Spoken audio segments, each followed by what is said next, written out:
Vamos falar só com os competidores, que são os mais teimosos. Qual é? Eu sei que tudo custa, né? O médico custa, o fisioterapeuta custa,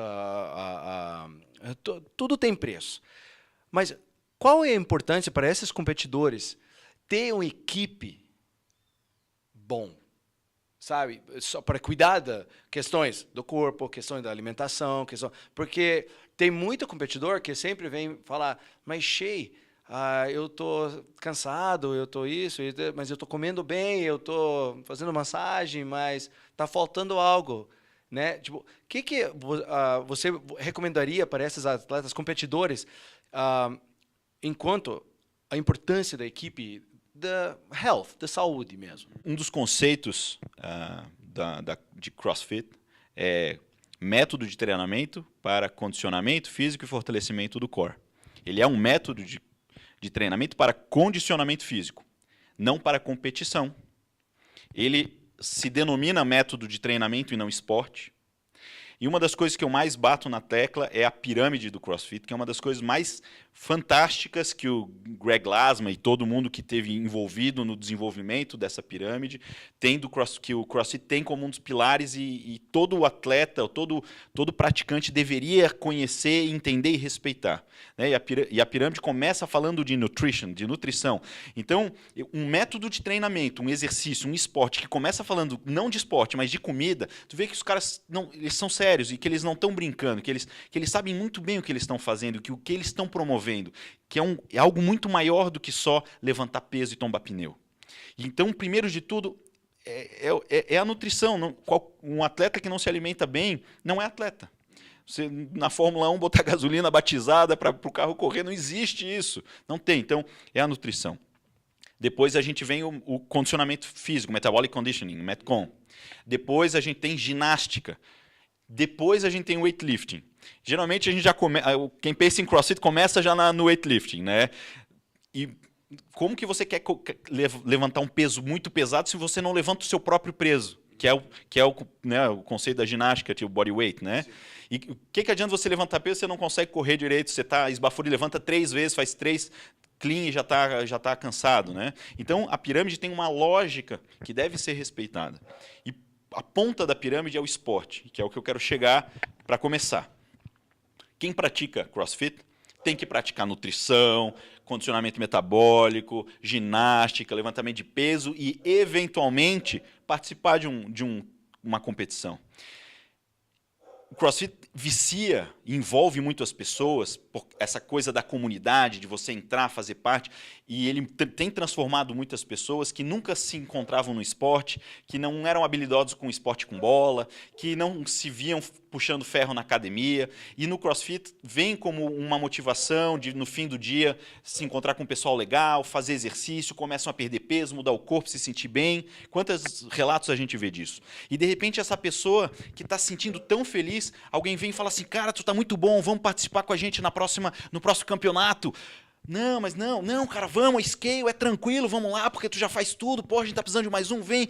E quando o cara vê, ele já tá no 3º campeonato, já tá se lesionando, o cara tá ansioso aí, pré-campeonato, com dor de barriga toda vez antes de treinar, e aí o cara fica uma semana destruído depois do campeonato, e nem era aquilo que ele queria. E aí o cara virou um atleta na marra, um competidor, que não era o que ele queria, não era o que motivava ele, que encantou ele no CrossFit. E o esporte, claro que tem essa coisa também, que vai nos levando para frente, que a gente, do desafio, que muita gente é motivado a isso, mas eu acabo vendo pessoas que se lesionam, que até se desmotivam, porque entraram na vibe errada e estão só pensando agora na ponta da pirâmide.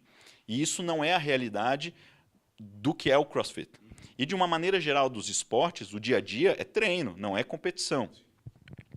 Falando, então, de quem quer pensar lá na ponta. Não, eu quero trabalhar na ponta, eu quero ser a elite, eu quero competir, eu quero me destacar, super legal e vale a pena. O próprio Oscar Schmidt, o nosso grande atleta de basquete, dizia, quando eu visto a camisa da seleção, as dores vêm junto. Atleta de elite, esporte de alta performance, infelizmente, vai estar relacionado a riscos maiores de lesão, porque você está trabalhando no limite do corpo. Quando você dirige na cidade, a chance de bater é menor do que quando você dirige numa pista, quando você pilota.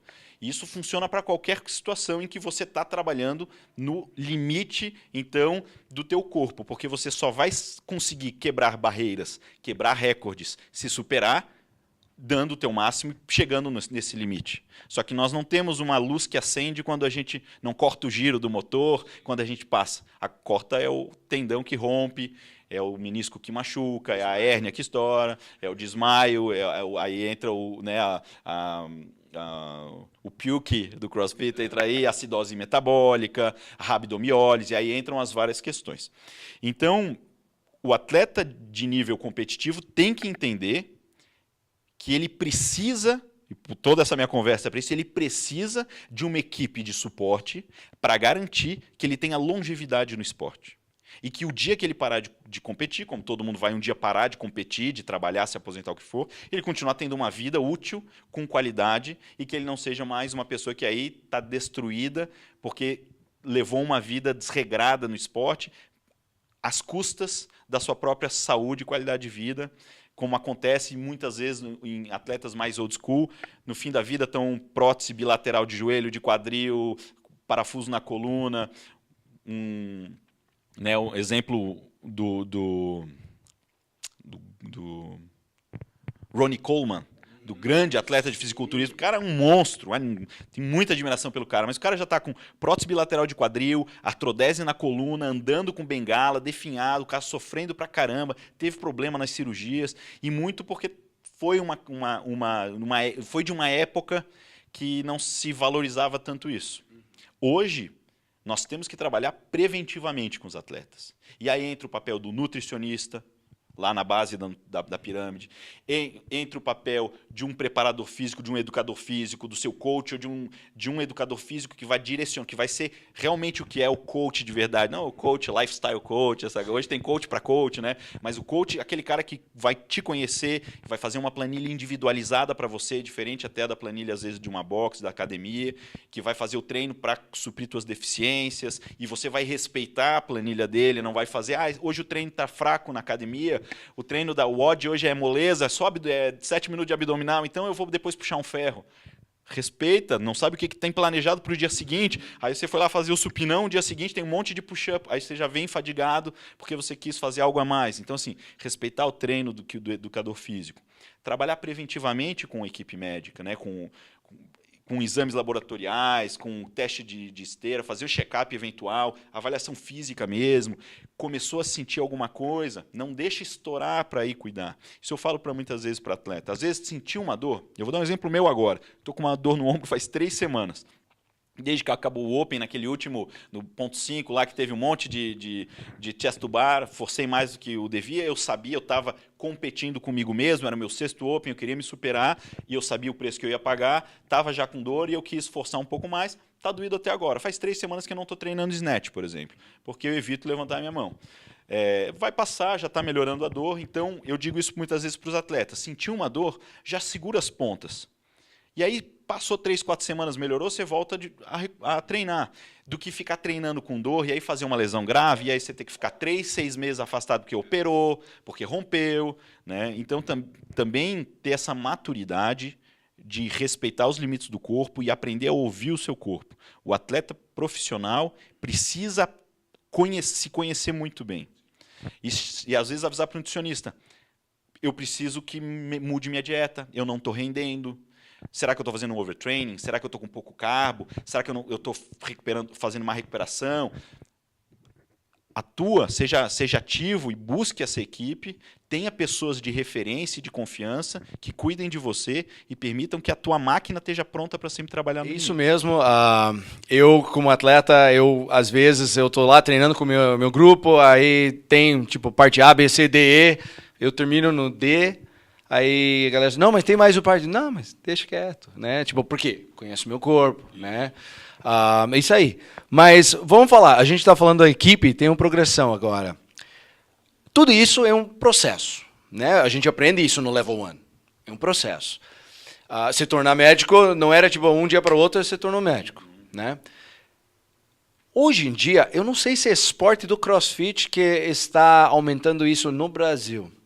mas resultados rápidos. E a gente está vendo isso de um jeito, de velocidade, cara, com atletas que, tipo, a gente brincava lá no Canadá, summer break, começou em junho, você voltava em setembro, o cara mudou completamente. E isso a gente está vendo isso no CrossFit. E vamos ser franco, né? A galera está tomando muita coisa, né? Por quê? E quais são os riscos, né, de levar essa caminhada por um resultado curto, né? Que, como você acabou de falar, a vida do atleta acaba, né? O que a população que está dentro dessa modinha de tomar coisas tem que pensar, né, sobre o esporte em si, quando ele está tomando isso? O que eles estão fazendo para o esporte? Pergunta polêmica, mas eu acho que é muito legal a gente abordar esse assunto, porque muitas vezes, por ser polêmica, por ser um tabu, as pessoas não falam e a desinformação é devastadora. Porque aí a pessoa vai aprender no fórum da internet, vai aprender de orelhada na academia, vai comprar coisa no mercado negro, e aí isso sim é pior. Infelizmente, não falar de um assunto não evita que as pessoas façam isso. Não falar de bomba não vai fazer com que as pessoas então não usem. Ao contrário, então você fale para orientar e educar, né? Isso não é de maneira nenhuma um estímulo ao uso. Sim. Ao contrário. Eu vou começar respondendo o porquê e a gente vai caminhando. Então, por que as pessoas têm feito isso? Eu tive uma oportunidade fantástica na minha vida, que foi ser médico do levantamento de peso olímpico nas Olimpíadas do Rio. E trabalhei lá dentro, no palco, mas os dias que eu podia escolher minha escala, eu ficava lá atrás, no aquecimento, porque eu tinha uma interação com os atletas e observava eles, e foi muito legal o aprendizado. E eu tirei algumas lições de lá. Uma delas foi o tamanho dos atletas de levantamento de peso olímpico, que eram pequenos, comparado com os nossos atletas brasileiros de CrossFit. Homens e principalmente mulheres. Eu vejo hoje as nossas atletas femininas, tem muitas delas que são muito grandes, muito virilizadas, muito maiores que as atletas do Games. Que Catherine, eu conheci a tia Claire Toomey, pessoalmente, tirei foto e tal, super simpática, ela e o Shane, o marido, são super acessíveis. A tia assim, eu ponho minha mão no fogo que ela não usa anabólico. Pode ter usado peptídeo, já pode ter usado... Não é meu papel aqui discutir isso, nem o passado dela, mas assim, ela é completamente feminina, pequena, atlética, zero virilização e voz fina, nenhum aspecto que me faça pensar numa mulher hormonizada. E ela é muito forte, muito mais forte que eu. Que a maioria que assiste esse vídeo aqui, né? E isso me chamou a atenção. Eu até ria, porque só as primeiras 2 categorias femininas de peso levantavam menos peso que eu. Só as mulheres até 49, de 49 a 50 e poucos quilos, que os pesos que elas levantavam de clean and jerk e de snatch eram menores que a minha marca pessoal. As mulheres com 59 quilos já levantavam 115 de snatch, sei lá, assim, já muito mais do que eu ouso fazer. Assim. E todas as categorias masculinas, o peso pena lá levantava mais peso de clean and jerk e snatch que eu, que tenho 90 quilos. Né? Então... E mesmo os caras de 90 quilos são muito densos. Eles não são gigantes. E eles têm musculatura no lugar certo. O Kianush Rostami, por exemplo, foi o cara que campeão de 85 a 90, na categoria 85 a 90 quilos, que é um turco. Ele tinha sido prata em Londres e foi ouro no Rio. Ele treina desde os 8 anos de idade. É esporte nacional na Turquia o levantamento de peso. E eles treinam desde criança que nem a gente joga bola. Então o cara tem uma história dos 8 até os 24 anos de idade, o cara teve uma evolução para ser campeão olímpico. Na categoria seguinte, que também foi um turco, até um cara meio gordinho, que o cara levantou muito, muito peso, que foi o campeão olímpico também. Ele começou com 6 anos de idade, estava com quase 30. E essa é a realidade deles. Eles levaram uma vida treinando para chegar onde chegaram. Aqui no Brasil, o CrossFit estourou, é uma moda hoje, e nós não temos o histórico, o background, que os atletas de muitos outros países têm, do LPO, da ginástica, são esportes que são estranhos para a gente. Até desportivo. Até desportivo. O esporte é muito mais visto de maneira lúdica. E nós não temos ainda a mentalidade real que o atleta, o mindset que o atleta precisa ter. O brasileiro não tem, a gente espana. É só ver nas Olimpíadas, na hora da ginástica olímpica, sempre erram as coisas bobas, tropeço.